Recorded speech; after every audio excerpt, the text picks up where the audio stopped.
دین نے ہمیں سمجھایا کہ ہماری ضرورت کیا ہے، اور دین نے یہ بھی سمجھایا کہ ضرورت سے آگے بڑھنا کیا۔ حضرت جابر رضی اللہ تعالیٰ عنہ رحمت کائنات صلی اللہ علیہ وسلم کی یہ حدیث پیش فرماتے ہیں کہ رحمت کائنات صلی اللہ علیہ وسلم نے فرمایا کہ مجھے اپنی امت سے بہت ساری چیزوں کا خدشہ ہے، خوف ہے، بہت ساری چیزوں کا ڈر ہے۔ اس جملے پر کبھی غور کیا کریں۔ یہ جملہ ایسے ہی ہے جیسے مجھے اور آپ کو اپنی اولاد سے بعض چیزوں کے معاملے میں خوف رہتا ہے، ماں کو بعض چیزوں کے معاملے میں بچے کو خوف رہتا ہے۔ بچہ تنہا ہے، اکیلا ہے نا، وہ کام کر رہی ہے تو ماں ڈرتی نہیں رہتی ادھر نہ چلا جائے، ادھر نہ چلا جائے، یہ بجلی کے شو میں کوئی انگلی نہ دے دے، یہ کہیں چولہے کی طرف نہ بڑھ جائے، یہ کہیں ہاتھ میں چھری نہ لے لے۔ سینکڑوں خدشات، خوف اور ڈر اس کے دل کے اندر ہوتے ہیں بچے کے معاملے میں۔ کیوں؟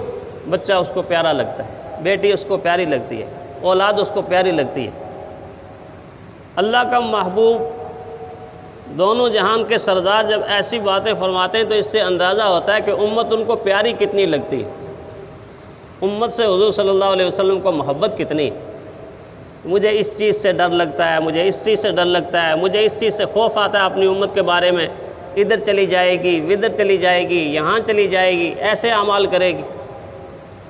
تو فرمایا بہت ساری چیزوں سے ڈر لگتا ہے، لیکن دو چیزیں بہت خطرناک ہیں، ان سے بڑا ڈر لگتا ہے اس امت کے معاملے میں۔ اس میں پہلی چیز فرمائی الہوا، دوسری چیز فرمائی والعمل، الف میم لام سے عمل۔ وہ عمل نہیں ہے جو ہم کام کرتے ہیں، یہ عمل ہے۔ فرمایا عمل ہوا، ہوا کسے کہتے ہیں؟ دل سے اندر اٹھنے والی نفسانی خواہشات، خواہشات، خواہشات، ہر قدم پہ ایک خواہش پیدا ہو جاتی۔ فرمایا فیصد عن الحق، اما الہوا فیصد عن الحق، یہ خواہشات انسان کو حق کے راستے سے روک دیتی ہیں، حق کے راستے سے روک دیتی ہیں۔ وطول العمل، لمبی لمبی آرزوئیں، لمبی لمبی تمنائیں، نہ ختم ہونے والی آرزوئیں۔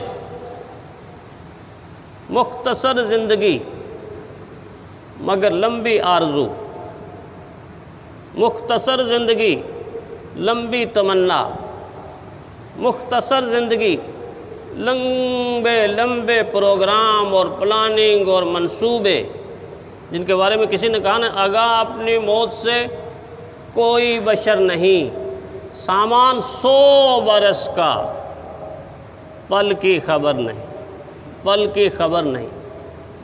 ایک مکان جب میں اور آپ بناتے ہیں اس کی عمر کیا ہوتی ہے؟ بلڈر کے نزدیک اس کی عمر کیا ہوتی ہے عام طور پہ؟ میں نے ایک اچھے بلڈر سے پوچھا، بزرگ ہیں، بڑے ہیں، میں نے کہا جب آپ مکان تعمیر کرتے ہیں تو کیا سوچتے ہیں کتنے عرصے تک یہ چلے گا؟ تو انہوں نے فرمایا 100 سال تک، 100 سال تک۔ ہوتا بھی ایسا ہے، تقریباً مکانات اتنی عمر تک چل جاتے ہیں، پھر آہستہ آہستہ بوسیدہ ہونا شروع ہو جاتے ہیں۔ اگر 100 سال بھی لگایا جائے انسان کی عمر کا تو پھر بھی یہ مختصر سے مختصر عمر ہے، لیکن پلاننگ اور منصوبے اس سے بھی زیادہ، اس سے بھی زیادہ۔ انسان اپنی ضرورت کو اتنا بڑھاتا ہے کہ ہر اس چیز کو ضرورت بنا دیتا ہے کہ جو اس کے اندر، دل کے اندر اٹھنے والی خواہش ہوتی ہے، خواہش ہے، تمنا ہے، آرزو ہوتی ہے، انسان اس کو ضرورت قرار دیتا ہے، پھر بے چین و بے قرار ہوتا ہے، بے چین و بے قرار ہوتا ہے۔ اگر ضرورت سمجھنی ہے تو بہترین ضرورت پرندے سمجھاتے ہیں۔ کبھی آپ نے دیکھا کہ پرندے نے ساری زندگی گھونسلے میں گزاری ہو؟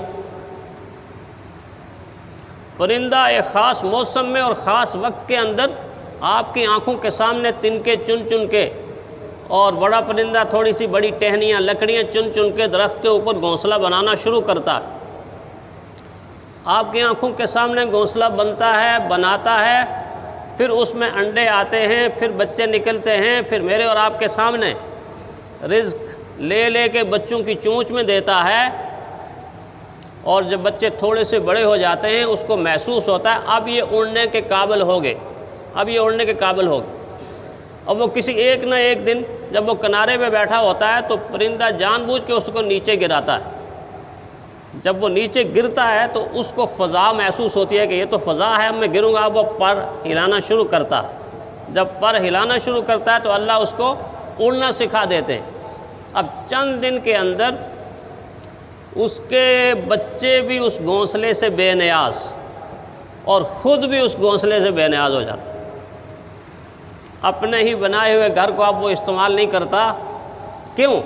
اس نے انسانوں کو سمجھا دیا میری ضرورت پوری ہو گئی، میں ٹہنی کے اوپر انڈا نہیں دے سکتا تھا، وہاں دیتا نیچے گر جاتا، ٹہنی کے اوپر بچے نہیں نکال سکتا تھا، میری ضرورت تھی کہ میں چھوٹا سا گھونسلہ بنا دوں، چھوٹا سا گھونسلہ بنا دوں۔ ایک ایک تنکا چن کے اس نے گھونسلہ بنایا۔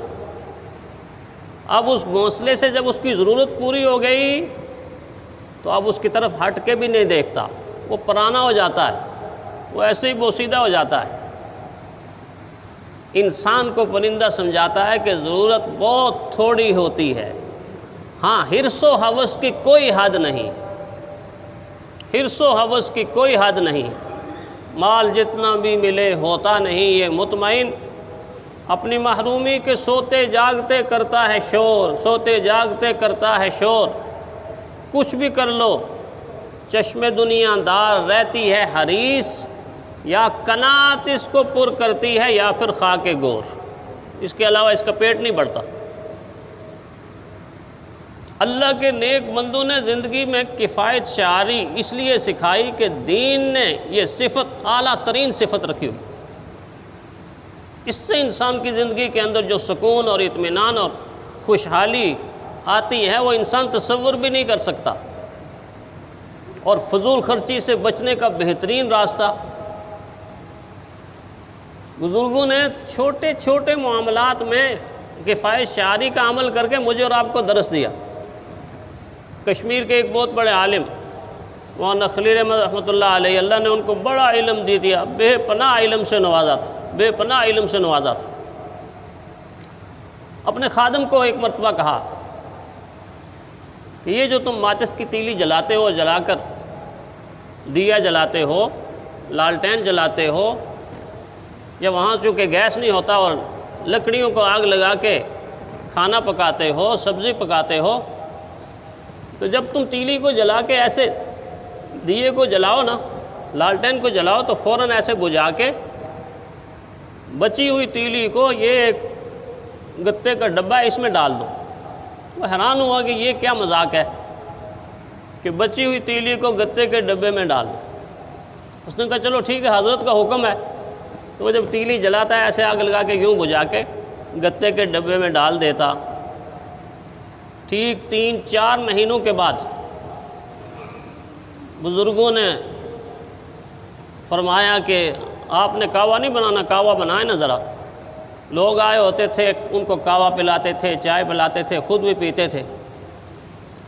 جب وہ کہوا بنانے کے لیے خادم اٹھا تو انہوں نے ایک طرف سے وہی گتے کا ڈبہ نکال کے دیا اور کہا کہ یہ ساتھ لے جاؤ، یہ کام آئے گا۔ ان کا خادم کہتا ہے کہ اتنی تیلیاں جمع ہو چکی تھی کہ جن کو جلا کے میں نے کہوے کے پتہ نہیں کتنے کپ بنا لیے، کہوے کے کپ بنا لیے۔ تب جا کے اس کو بات سمجھ آئی کہ قطرہ قطرہ مل کے کس طرح دریا بنتا ہے۔ بظاہر یہ چیز ایک عام سی چیز ہے، لیکن ان کی نظر میں عام چیز نہیں تھی۔ وہ سمجھتے تھے کہ اگر حلال مال سے خریدی ہوئی ماچس کی اس تیلی کو میں تھوڑا تھوڑا بچاؤں گا تو یہ بہت سارے لوگوں کے قہوے کے کپ کا ذریعہ بن جائے گی، قہوہ پینے کا ذریعہ بن جائے گی۔